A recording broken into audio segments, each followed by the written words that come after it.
Hello students, how are you. Next है इस video में, इस लेक्चर में अपन बात करेंगे 12th मैथ्स आरबीएससी एक्सरसाइज 7.3 का क्वेश्चन थर्ड का फर्स्ट पार्ट। कौन से क्वेश्चन की बात करें? क्वेश्चन थर्ड का फर्स्ट पार्ट। अस्पष्ट फलनों का उकलज ज्ञात करना अपन को, इम्प्लिसिट फंक्शंस का डेरिवेटिव करना है, dy upon dx find out करना है इसमें अपन को। तो dy upon dx find out करने के लिए इसमें क्या करना पड़ेगा अपन को? डायरेक्ट इसका डिफरेंशिएशन कर देना x के रेस्पेक्ट में, और जो dy अपॉन dx के टर्म रहेंगे उनको LHS में रखना है, बाकी को RHS में ले जाना है। और LHS में dy अपॉन dx वाले टर्म में से dy अपॉन dx का ले लेना कॉमन, और बाकी टर्म्स RHS में ले जाना। और dy अपॉन dx कॉमन लेने के बाद में जो मल्टीप्लाई में रहेगा वो उधर कहाँ चला जाएगा? डिवाइड में। तो यहाँ देखिए function sin x plus 2 cos square y plus x y equal to 0 है।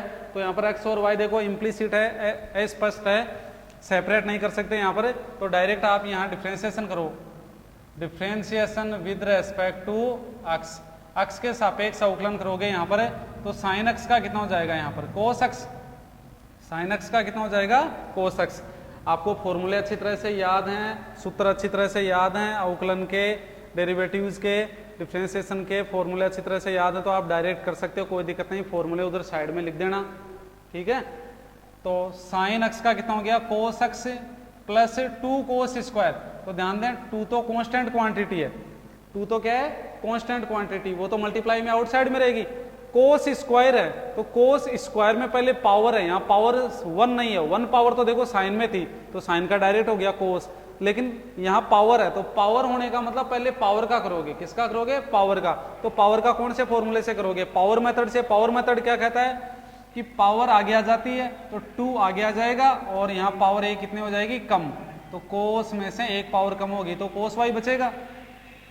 नेक्स्ट, ये तो कोस का पावर का हुआ है, अब आप कोस का करोगे। किसका? कोस का। भी तो पावर का हुआ है, 2 आगे आ गया और 2 में से एक कम होगी पावर, तो 2 कोस वाई। फिर कोस का करोगे तो कोस का कितना हो जाएगा? Minus sine. कितना हो जाएगा? कोस का माइनस साइन वाई, ठीक है।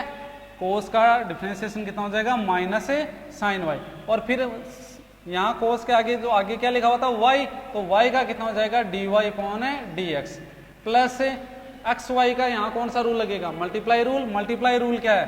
एक्स एज इट इज और वाई का differentiation plus y as it is और एक्स का डिफरेंशिएशन 1, ठीक है। किसके रेस्पेक्ट में? एक्स के रेस्पेक्ट में। और 0 का इधर आपका 0 है, ठीक है। इस तरीके से आप करोगे, इस तरीके से आप करोगे तो इसमें dy अपॉन dx के जो टर्म रहेंगे उनमें dy अपॉन dx आप क्या ले लोगे?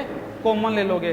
तो dy अपॉन dx आप कॉमन लोगे तो आपके पास क्या आंसर आएगा? देखिए आगे की स्टेप में dy अपॉन dx कौन कौन से में है? एक तो dy अपॉन dx जिसमें एक dy अपॉन dx है, इनको इधर ही रख लो, लेकिन उसके साथ में थोड़ा मैं सिंप्लीफाई भी कर रहा हूँ। तो 2 2 4, 2 दूनी 4, और ये माइनस आगे मल्टीप्लाई होगा 4 कोस y, और यहाँ पर ये साइन y। वैसे यहाँ पर फॉर्मूला भी लग रहा था क्या? 2 कोस ए साइन बी, सॉरी 2 कोस ए साइन ए, ठीक है ना। साइन 2a का फॉर्मूला अप्लाई कर सकते हैं, कोई दिक्कत नहीं। ये लिख दिया, आगे की स्टेप में लिख देंगे वापस फॉर्मूला। नेक्स्ट यहाँ पर dy upon dx। Next dy upon dx का एक टर्म ये रहा, x dy अपॉन dx, और बाकी के टर्म उनको RHS में ले जाओ। कोस x है इधर, उधर जाके ट्रांसपोजिशन से पक्षांतरण से माइनस कोस x हो गया, और आपके पास कौन सा टर्म है? ये रहा y मल्टीप्लाई 1, कितना हो गया? Minus y। ओके, यहाँ ब्रैकेट लगाऊंगा तो समझ गए होंगे, यहाँ प्लस हो जाएगा, और आपका ये माइनस एक तरह से क्या हो गया? कॉमन लेना हो गया, समझ गए होंगे। नेक्स्ट यहाँ पर मैं फॉर्मूले की बात कर रहा था, आप फॉर्मूले अप्लाई कर सकते हो। क्या? यहाँ 4 को ब्रेक करूंगा तो 2 लिख दूंगा, और 2 कोस ए साइन ए, 2 साइन ए कोस ए, ये फॉर्मूला हो गया साइन 2 थीटा का। किसका? साइन 2 थीटा का। तो साइन 2 वाई हो जाएगा यहाँ पर, और ये d y upon d x है ये आपका already, x d y upon d x is equal to minus cos x plus y. अब ध्यान दीजिए, इन दोनों में से d y upon d x क्या ले सकता हूँ मैं? कॉमन। तो d y upon d x common ले लिया, यहाँ पर क्या बच गया? माइनस का 2 साइन 2 वाई, और यहाँ प्लस का एक्स इज इक्वल टू, यहाँ पर क्या है? Minus cos x plus y है ही ऑलरेडी पहले से ही। अब अपन को dy अपॉन dx फाइंड करना है, डेरिवेटिव फाइंड करना है y का विद रेस्पेक्ट x से।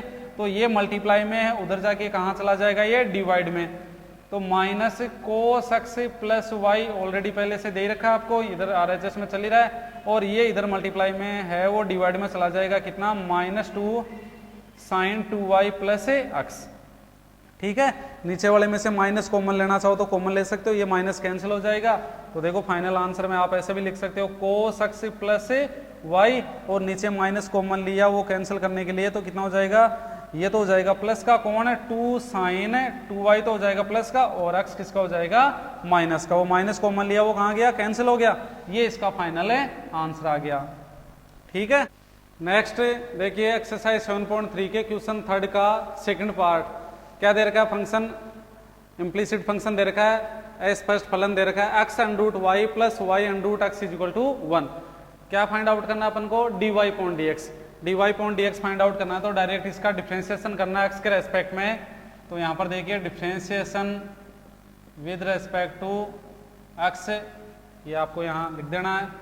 उसके बाद में ध्यान दीजिए इसका डिफरेंशिएशन करोगे एक्स के रेस्पेक्ट में, प्लस फिर इसका करोगे, तो यहाँ ध्यान दीजिए ये दोनों फंक्शन किस फॉर्म में, मल्टीप्लाई में। तो यहाँ कौन सा रूल लगेगा, मल्टीप्लाई रूल। मल्टीप्लाई रूल पता है आपको, एक बार वापस बता देता हूँ, y is equal to u into v होता है, तो उसका dy अपॉन dx अगर अपन को फाइंड आउट करना है तो u as it is v का differentiation dv upon dx plus v as it is और du अपॉन dx।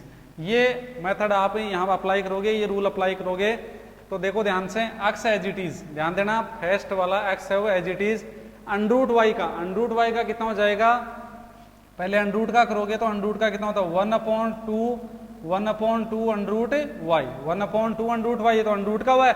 अब y का और करोगे तो y का कितना हो जाएगा dy अपॉन dx। स्टेप्स को ध्यान से समझना, पहले देखो x एज इट इज, फिर अंडर रूट का किया तो 1/2 अंडर रूट वाई, फिर y का कितना किया dy upon dx plus under root y as it is, और x का कितना हो गया 1, जो कि लिखो या मत लिखो, लेकिन मैंने एक बार लिख दिया, शो कर दिया है। नेक्स्ट प्लस इसमें भी वही मल्टीप्लाई रूल होगा, तो इसमें y एज इट इज और अंडर रूट x का कितना वही 1/2 अंडर रूट x, और x का कितना हो जाएगा 1। यहाँ पर y का dy अपॉन dx था, बट यहाँ x के रेस्पेक्ट में x का तो कितना हो जाएगा 1, plus under root x as it is और y का कितना हो जाएगा dy अपॉन dx, और इधर 1 कांस्टेंट क्वांटिटी उसका कितना हो जाएगा 0। आ रहा है समझ में। नेक्स्ट स्टेप में देखिए dy अपॉन dx वाले टर्म एक साइड रखेंगे अपन, तो dy अपॉन dx के टर्म एक साइड में कौन कौन है, देखो ये dy अपॉन dx का टर्म और ये भी dy अपॉन dx का टर्म, इनको एक साइड ही रखते हैं, और साथ में dy अपॉन dx अपन कॉमन भी ले लेते हैं। तो इनमें से dy अपॉन dx अपन कॉमन लेते हैं, तो ब्रैकेट में देखिए क्या बचेगा x upon 2 under root y, और यहाँ क्या बचेगा plus under root x upon 1, यहाँ कुछ भी नहीं है तो अपॉन में 1 लगा सकते हो। बाकी के टर्म ट्रांसपोजिशन उधर ले जाओगे, तो पक्षांतरण से ट्रांसपोजिशन से उधर लेके जाओ, तो एक तो ये टर्म है किसका है, ये प्लस का, तो उधर जाके किसका हो जाएगा माइनस का, तो माइनस अंडर रूट वाई, और एक टर्म ये है आपका माइनस वाई अपॉन, ये देखो मल्टीप्लाई हो गया, अकेला वाई रहेगा, अपॉन 2 अंडर रूट एक्स। इसके अपॉन में भी कुछ नहीं है, तो आप कितना मान सकते हो 1, और जैसे ही इसके मैं ब्रैकेट लगाऊंगा समझ गए होंगे, यहाँ क्या आएगा प्लस। ठीक है, नेक्स्ट ये जो स्टेप्स है इसको इधर आगे मैं भी सोल्व कर सकता हूं या फिर इधर नीचे सोल्व कर सकता हूं, कोई फर्क नहीं पड़ेगा।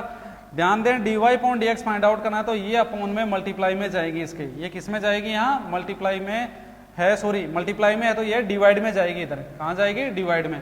तो आगे की स्टेप में देखिए dy अपॉन dx, इधर थोड़ा सा मैं मल्टीप्लाई में है उसको डिवाइड में ले जाने से पहले, ट्रांसपोजिशन से पहले यहाँ थोड़ा और सिंप्लीफाई कर लेता हूँ, सोल्व कर लेता हूँ इसका एलसीएम लेके। तो यहाँ 2 अंडर रूट वाई एलसीएम आ रहा है, इसका डिवाइड इसमें किया तो 1 टाइम्स गया, 1 को x से मल्टीप्लाई किया तो x, प्लस 1 का इसमें डिवाइड किया तो इतनी बार गया, इसको इससे मल्टीप्लाई किया, तो ध्यान से देखिए 2 अंडर रूट x और अंडर रूट y, इसका इसमें डिवाइड किया, इतने टाइम्स गया, इसको इससे मल्टीप्लाई किया, तो यहाँ 2 अंडर रूट वाई तो एज इट इज, और अंडर रूट एक्स का मल्टीप्लाई इसके मल्टीप्लाई फॉर्म में लिख दिया इसको, इज इक्वल टू माइनस, इधर भी आपका एलसीएम कितना आ रहा है 2 अंडर रूट एक्स, इसी जैसा आ रहा है एलसीएम, ये तो वाई है, इसमें ओनली एक्स है। ठीक है, इसका इसमें डिवाइड किया, इतने टाइम्स किया, इसको इससे मल्टीप्लाई किया, तो 2 under root x under root y, और प्लस इसका इसमें डिवाइड दिया 1 टाइम्स, 1 को इससे मल्टीप्लाई किया वाई। ध्यान दें यहाँ 2 से 2 तो कैंसिल कर देते हैं अपन, पहले ही एलएचएस में भी 2 है और आरएचएस में भी यहाँ मल्टीप्लाई में 2 है, डिवाइड में अपॉन में, तो यहाँ 2 तो कैंसिल कर दो। आगे जो बचा हुआ उसमें ध्यान से देखिए, ऊपर वाले में से क्या कॉमन आ सकता है, ऊपर वाले में से अंडर अक्स है, यहाँ पर देखो अक्स है तो यहाँ 2 अंडर अक्स होते हैं, 2 बार मल्टीप्लाई में अंडर अक्स होते हैं तो अंडर अक्स कॉमन आ रहा है। यहाँ पर देखिए अंडर वाई और इसमें भी 2 टाइम्स वाई अंडर वाई होता है तो अंडर वाई कॉमन आ रहा है। ठीक है, तो देखते हैं आगे की स्टेप में क्या आता है। चलो इसको डिवाइड में न ले जाके यहीं अपन एक बार और आगे सोल्व कर लेते हैं। तो यहाँ पर क्या कॉमन आ रहा है, अंडर अक्स कॉमन ले रहा हूं मैं और ये अपॉन में अंडर वाई है ही। ध्यान देना ये स्टेप समझ में नहीं आएगी आपको, ठीक है ना, अच्छी तरह से ध्यान दोगे तब समझ में आएगी। अंडर वाई अपॉन में है ही, यहाँ अक्स का मतलब यहाँ पर 2 बार अंडर अक्स होता है क्योंकि अंडर अक्स मल्टीप्लाई अंडर अक्स क्या होता है, अक्स ही होता है ना। तो एक बार अंडर अक्स से आउटसाइड में कॉमन आ गया तो एक बार अंडर अक्स बच गया। ठीक है, प्लस यहाँ अंडर अक्स कॉमन आ गया तो एक तो 2 बच गया और एक अंडर वाई बच गया और अपॉन में जो था वो इधर आउटसाइड में लिख दिया मैंने, कोई फर्क नहीं पड़ रहा इधर। नेक्स्ट माइनस ऐसा इसमें भी देखिए, यहाँ पर अंडर वाई और अंडर वाई 2 बार है मल्टीप्लाई करके वाई होता है तो इसमें भी अंडर वाई देखो कॉमन आ रहा है तो यहाँ अंडर वाई कॉमन ले लोगे और अपॉन में अंडर अक्स जो है वो उसको आउटसाइड में लिख दो इधर अपॉन में। तो यहाँ क्या बच गया 2, अंडर वाई कॉमन ले लिया तो क्या बच गया अंडर अक्स, प्लस यहाँ अंडर वाई 2 टाइम्स था, सिंगल टाइम्स कॉमन आ गया तो एक बार बच गया अंडर वाई। अपॉन में कुछ है नहीं 1 लिख सकते हैं, यहाँ पर ये इधर लिख दिया था मैंने आउटसाइड में, इसके भी अपॉन में कुछ नहीं था 1 लिख सकते हो, कोई फर्क नहीं पड़ेगा। अब ध्यान दीजिए यहाँ पर ये अंडर अक्स, ये अंडर वाई, ये अंडर वाई, ये अंडर अक्स, ठीक है ना, ये रेसिप्रोकल हैं एक दूसरे के। अब अपन इसको डिवाइड में ले जा सकते हैं, आराम से सिंप्लीफाई हो जाएगा। ये कैसे, देखो अपन को dy upon dx find out करना है तो ध्यान दीजिए ये जो मल्टीप्लाई में है उधर डिवाइड में जाएगा तो उसको आपने छोटी क्लासों में देखा होगा, ये मल्टीप्लाई में है ये डिवाइड में जाएगा तो इसको मल्टीप्लाई में भी लिख सकता हूं लेकिन उल्टा करके, रेसिप्रोकल करके इसका, ठीक है ना। तो अंडर अक्स अपॉन अंडर वाई है तो अंडर वाई अपॉन अंडर अक्स से उधर मल्टीप्लाई कर दूंगा। ठीक है, तो एक बार ये तो एज इट इज लिख देता हूं, minus under Y upon under X और 2 under X plus under Y upon 1। और यहाँ पर देखिए इधर ये मल्टीप्लाई में डिवाइड के लिए बोल रहा हूं मैं, और मैं दूसरी बात ये भी बोल रहा हूं कि आप डायरेक्ट मल्टीप्लाई में लिख सकते हो लेकिन रेसिप्रोकल करके व्युत्क्रम करके लिखना आपको यहाँ पर। तो under Y upon under x और यहाँ पर भी रेसिप्रोकल करोगे व्युत्क्रम करोगे तो ये 1 अपॉन, तो 1 ऊपर हो जाएगा और अपॉन में आ जाएगा under X plus 2 under Y. आ रहा है समझ में, पीछे स्टेप्स में जाने की जरूरत नहीं है, आपको समझ में आ गया होगा शायद।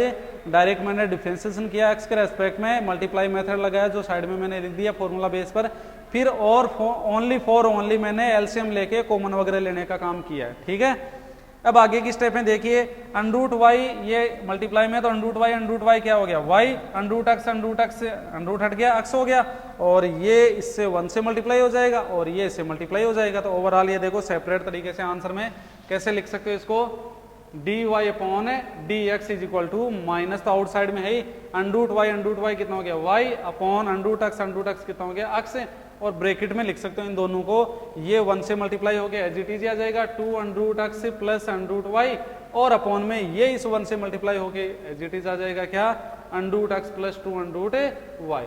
ये इसका फाइनल आंसर आ गया। इस तरीके से इस इम्प्लीसिट फंक्शन का, इस स्पष्ट फलन का आप आउटलज प्राप्त करोगे, dy अपॉन dx प्राप्त करोगे। ओके, आ गया समझ में, इस तरीके से करना, आप प्रैक्टिस करोगे तो और समझ में आ जाएगा। नेक्स्ट क्वेश्चन देखिए 4 का फर्स्ट पार्ट 7.3 एक्सरसाइज का, क्या लिखा हुआ function X square plus Y square का whole square is equal to X into Y.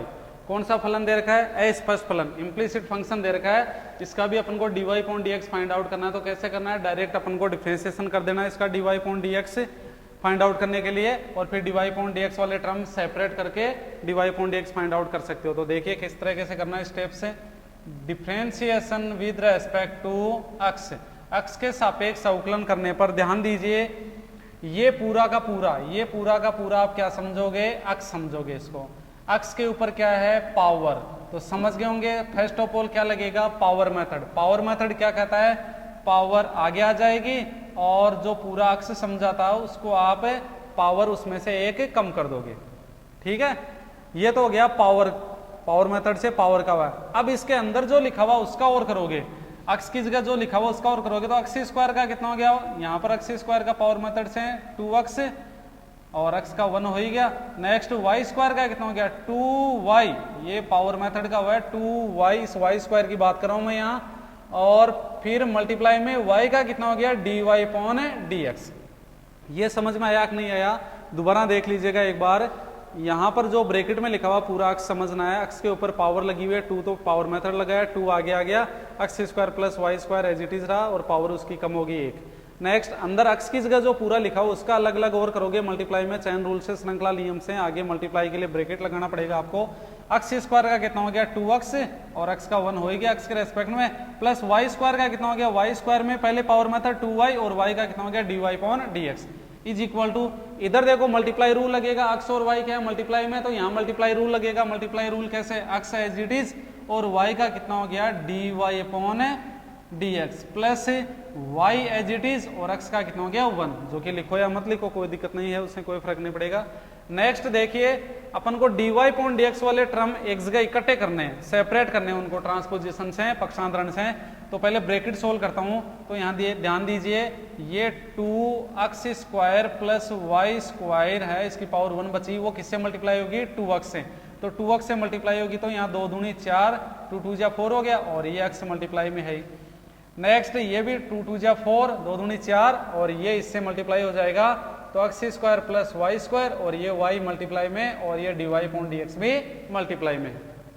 Okay next देखिए इधर x dy अपॉन dx का टर्म इधर पड़ा ही अकेला और प्लस y मल्टीप्लाई हो गए 1 से कितना हो जाएगा y। अब ध्यान दीजिए dy अपॉन dx के टर्म देखो, एक तो ये है एक ये है, इसको ट्रांसपोजिशन से आप इधर लाओगे, ठीक है ना, ये पहले से है उसको और ले आओगे और ये जो टर्म है उसको RHS में ले जाओगे उधर ट्रांसपोजिशन से, पक्षांतरण से।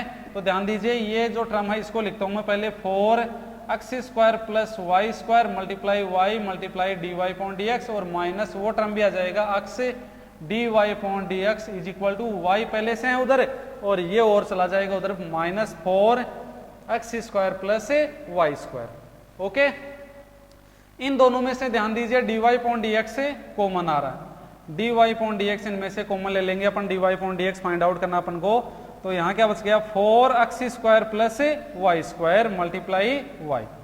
नेक्स्ट यहाँ माइनस x बच गया और इज इक्वल टू में y minus 4x square plus Y square already पहले से है उधर। अपन को dy अपॉन dx फाइंड करना है, तो dy upon dx find out करोगे तो ये पूरा का पूरा इधर सिस्टम जो मल्टीप्लाई में वो वहां कहाँ चला जाएगा ट्रांसपोजिशन से, पक्षांतरण से डिवाइड में, तो dy upon dx y minus 4x square plus Y square upon 4, यहाँ y यहाँ साथ में लिख देता हूँ 4y x square plus Y square और माइनस x। इस तरीके से आप इसको सोल्व करोगे तो ये इसका फाइनल आंसर आ जाएगा आपका। ओके तो ठीक है, प्रैक्टिस करोगे तो अच्छी तरह से समझ में आ जाएगा। ये फोर्थ का फर्स्ट पार्ट, ठीक है। तो इस तरीके से एक बार वापस देख लीजिएगा क्वेश्चन को। क्वेश्चन नंबर 4 का फर्स्ट है, यहाँ पर X square plus Y square का whole square is X Y था, इसका डिफरेंशिएशन किया अपने एक्स के रेस्पेक्ट में, इम्प्लीसिट फंक्शन था, ठीक है। इसके बाद में आप लोगों ने देखा कि dy अपॉन dx के यहाँ पर दो टर्म है, एक तो LHS में ऑलरेडी है और एक RHS में, उनको ट्रांसपोजिशन से इधर ले आए और फिर जो बिना dy अपॉन dx के टर्म थे उनको कहाँ लेके गए RHS में, तो RHS में 4x square plus Y square multiply x, sorry यहाँ पर एक मिनट है, यहाँ पर मैंने x नहीं लिखा था, ठीक है ना, तो ये x और भी रहेगा मल्टीप्लाई में इधर, तो RHS में ले आए इस टर्म को और यहाँ पर नेक्स्ट इनमें से dy अपॉन dx कॉमन ले लिया और यहाँ पर ये जो x है वो यहाँ पर भी इसके साथ भी चलता जाएगा, ठीक है ना। वो जो LHS से RHS में लाए थे उसमें अपन x नहीं लिखा था तो x लिख दिया मैंने, और नेक्स्ट dy अपॉन dx के साथ में जो मल्टीप्लाई में था वो कहाँ चला जाएगा डिवाइड में, और ये आपका x यहाँ लिखा हुआ है, ठीक है। ये फाइनल आपके आंसर आ जाएंगे। नेक्स्ट क्वेश्चन देखिए, क्वेश्चन 4 का सेकंड पार्ट एक्सरसाइज 7.3 का क्या दे रखा है, इम्प्लीसिट फंक्शन अस्पष्ट फलन दे रखा है sine x into y, sine x y plus x upon y is equal to x square minus y square. इसका अपन को डिफरेंशिएशन करना है, डेरिवेटिव फाइंड करना है, that is dy upon dx find out करना है x के रेस्पेक्ट में। तो क्या करना है अपन को, डायरेक्ट इसका डिफरेंशिएशन कर देना, फिर dy अपॉन dx वाले टर्म क्या ले लेंगे अपन सेपरेट एक साइड में लेके और फिर कॉमन लेके ट्रांसपोजिशन वगैरह करके फाइंड आउट कर लेंगे। तो फर्स्ट ऑफ ऑल यहाँ पे लिख देंगे अपन differentiation with respect to x। यहाँ पर ध्यान दीजिए साइन का डिफरेंशिएशन कर रहा हूँ मैं डायरेक्ट यहाँ पर, साइन का कितना हो जाएगा, साइन के आगे जो भी कुछ लिखा हुआ उसको क्या समझें आप, अक्स समझें। तो साइन का हो गया कोस, क्या हो गया, साइन का कोस, और आगे क्या लिखा हुआ, एक्स वाई। तो ये तो साइन का किया अपन ने, साइन का कितना हो गया, कोस हो गया, और आगे जो लिखा हुआ वो क्या लिखा हुआ, एक्स वाई लिखा हुआ, जिसमें क्या लगेगा, मल्टीप्लाई रूल लगेगा। कौन सा रूल लगेगा, मल्टीप्लाई रूल। मल्टीप्लाई रूल क्या कहेगा, एक्स एज इट इज और y का dy upon dx plus y as it is और x का कितना हो गया 1, जो कि लिखो या मत लिखो। Next plus x upon y, यहां पर कौन सा रूल लगेगा, डिवाइड रूल। इधर बता देता हूं divide rule, y is equal to u upon v हो तो dy अपॉन dx अपन को फाइंड आउट करना है, तो v का square v as it is du upon dx minus u as it is और dv अपॉन dx, ये होता है डिवाइड रूल। ये डिवाइड रूल यहाँ अप्लाई करोगे तो y अपॉन में है तो y स्क्वायर और y एज इट इज और फिर x का कितना हो गया 1, जो कि लिखो या मत लिखो। Next x as it is और y का कितना हो जाएगा dy अपॉन dx, ठीक है, y square y as it is minus x as it is और y का कितना हो गया dy अपॉन dx, यहाँ x का कितना हो गया 1, लिखो या मत लिखो कोई फर्क नहीं पड़ेगा। नेक्स्ट RHS में देखो इधर क्या चल रहा है, एक्स स्क्वायर है तो एक्स स्क्वायर का कितना हो गया 2x पावर मेथड से और y का कितना हो गया dy अपॉन dx, ठीक है। अब अपना टारगेट क्या रहेगा, अपना टारगेट ये रहेगा, चाहे ब्रैकेट सोल्व करो चाहे कुछ भी करो, ट्रांसपोजिशन को dy अपॉन dx के टर्म क्या करेंगे, एक साइड लाएंगे अपन ट्रांसपोजिशन से, पक्षांतरण से। तो देखो ब्रैकेट सोल्व करता हूं तो यहाँ पर ये x, इसको x से मल्टीप्लाई करूंगा तो x कोस एक्स वाई और मल्टीप्लाई dy अपॉन dx ऐसे लिख सकते हैं। Next y multiply cos x y. Next यहाँ y स्क्वायर का दोनों में अलग अलग डिवाइड दे दो, y में y स्क्वायर का डिवाइड किया तो कितना बच गया 1 अपॉन y, इस y स्क्वायर का इन दोनों टर्म्स में डिवाइड कर दो तो y का y स्क्वायर डिवाइड किया तो यहाँ 1 upon y minus x upon y square और यहाँ पर dy अपॉन dx, और ये माइनस dy अपॉन dx है, इसको इधर ले आता हूँ अभी, dy अपॉन dx आ जाएगा, माइनस का तो प्लस का हो जाएगा इधर आके ट्रांसपोजिशन से, और प्लस 2x ऑलरेडी पहले से ही है। अब आप देखें यहाँ dy अपॉन dx के कौन कौन से टर्म है, एक तो ये रहा dy अपॉन dx का टर्म, एक ये रहा dy अपॉन dx का टर्म और एक ये रहा। इन सभी में से मैं dy अपॉन dx से कॉमन ले लूंगा, तो taking the common of dy upon dx from the terms of dy upon dx वाले टर्म में से dy अपॉन dx कॉमन लूंगा, तो dy अपॉन dx कॉमन लिया, यहाँ क्या बच गया x कोस एक्स वाई, और नेक्स्ट यहाँ क्या बच गया minus x upon y square, और वहाँ क्या बच गया प्लस 1, यहाँ प्लस 1 बचा तो 1 अपॉन 1 कर सकते हो, इसके अपॉन में भी 1 लिख सकते हो। क्यों लिखा है, क्योंकि इसके अपॉन में वाई स्क्वायर लिखा हुआ, तो इन तीनों में मैंने अपॉन में लिख दिया। इससे क्या शो रहा आपको लग रहा है कि एलसीएम लेना पड़ेगा, यहाँ पर एलसीएम ले सकते हो वाई स्क्वायर। नेक्स्ट देखिए यहाँ 2x पहले से है ही, और बाकी के इधर जो बचे हुए टर्म है वो ट्रांसपोजिशन से पक्षांतर से उधर लेके जाओ। ये प्लस का y कोस एक्स वाई है तो ये माइनस हो जाएगा, तो minus y cos x y, और ये प्लस 1 अपॉन वाई है तो इधर जाके क्या हो जाएगा माइनस 1 अपॉन वाई, इसके नीचे आप 1 लिख सकते हो और इसके नीचे भी आप 1 लिख सकते हो। क्यों, क्योंकि वहां पर भी y अपन कॉमन ले लेंगे। थोड़ा सा इनमें देखो ये सॉरी यहाँ y एलसीएम ले लेंगे, यहाँ पर भी y देखो एलसीएम लेके अपन इसको सोल्व आउट कर देंगे, और इधर y स्क्वायर एलसीएम लेके सोल्व आउट कर देंगे। आगे की स्टेप में एक बार ट्रांसपोजिशन इस मल्टीप्लाई वाले का उधर नहीं लेके जाएंगे, यहीं पर ही सोल्व कर देते हैं अपन। dy अपॉन dx, यहाँ पर y स्क्वायर मैं एलसीएम लेता हूँ तो देखो यहाँ 1 का इसमें डिवाइड किया, y square times y square times गया तो y स्क्वायर को इससे मल्टीप्लाई किया तो y स्क्वायर एक्स और cos x y, minus y square 1 times और 1 को x से मल्टीप्लाई किया तो x प्लस 1 का यहाँ y स्क्वायर से y स्क्वायर 1 से मल्टीप्लाई हो गया। नेक्स्ट इधर भी देखो आपका y एलसीएम आ रहा है, 1 से y का समझ गए होंगे क्या 2xy माइनस y स्क्वायर हो जाएगा, 1 से y का डिवाइड y टाइम्स y को इससे मल्टीप्लाई किया, cos x y minus y का y और ये 1। ध्यान दें यहाँ y सिंगल टाइम से यहाँ पावर से कैंसिल हो रही इससे। अब आप ट्रांसपोजिशन करोगे इसका तो ये पूरा का पूरा उधर जाके मल्टीप्लाई हो जाएगा, बट कैसे हो जाएगा रिसिप्रोकल होके। ये बात पीछे वाले मैंने क्वेश्चन में बताई थी, रिसिप्रोकल होके मल्टीप्लाई हो जाएगा। अपन डिवाइड में लेके जाएंगे लेकिन ये y की सिंगल पावर बची हुई है तो आप रिसिप्रोकल करके उधर मल्टीप्लाई में कर सकते हो आप इसको। तो ध्यान दीजिए नेक्स्ट स्टेप में dy upon dx by transposition से 2xy minus y square cos x y, ये -1 ये आपका लिखा हुआ है और अपॉन में कुछ नहीं है, और ये रिसिप्रोकल होके मल्टीप्लाई हो जाएगा। तो ध्यान देना रिसिप्रोकल होगा तो ये y तो ऊपर मल्टीप्लाई में हो जाएगा, अपॉन ये कहाँ चला जाएगा नीचे, कौन वाई स्क्वायर अक्स और cos x y, next minus x plus Y square. ठीक है, इस तरीके से आपका ये आंसर आ जाएगा। तो इस तरीके से आप देख सकते हो कि आपने डिफरेंस किया, फिर dy अपॉन dx वाले टर्म कॉमन लेके आपने सोल्व आउट किया, तो ये आंसर आ रहा है आपका। ठीक है, तो इस तरीके से आप देख सकते हो ये आंसर आ जाएगा फाइनल इसका, ये हो गया इसका आंसर। तो समझ गए होंगे आप, डिफरेंशिएशन किया x के रेस्पेक्ट में और फिर dy अपॉन dx वाले टर्म एक साइड रख लिया और उनमें dy अपॉन dx कॉमन लेके बाकी के टर्म्स को ट्रांसपोजिशन थे उधर लेके गए और फिर dy अपॉन dx के साथ में जो मल्टीप्लाई में था उसको डिवाइड में लाए, या इधर मल्टीप्लाई में ला सकते हो लेकिन रेसिप्रोकल करके। ठीक है, thank you so much watching this video. ध्यान से रहें, घर पर सुरक्षित रहें, घर पर रहें और अच्छे से पढ़ाई करते रहें। मैथ्स में ध्यान रहें, प्रैक्टिस करनी है, प्रैक्टिस किए बिना मैथ समझ में नहीं आएगी, आपको अच्छी तरह से मैंने बता दिया है। और ये एक्सरसाइज का मैंने इस वीडियो में क्वेश्चन 4 के सेकंड तक, और अगले वीडियो में अपन आगे की क्वेश्चंस की बात करेंगे। Okay, thank you so much.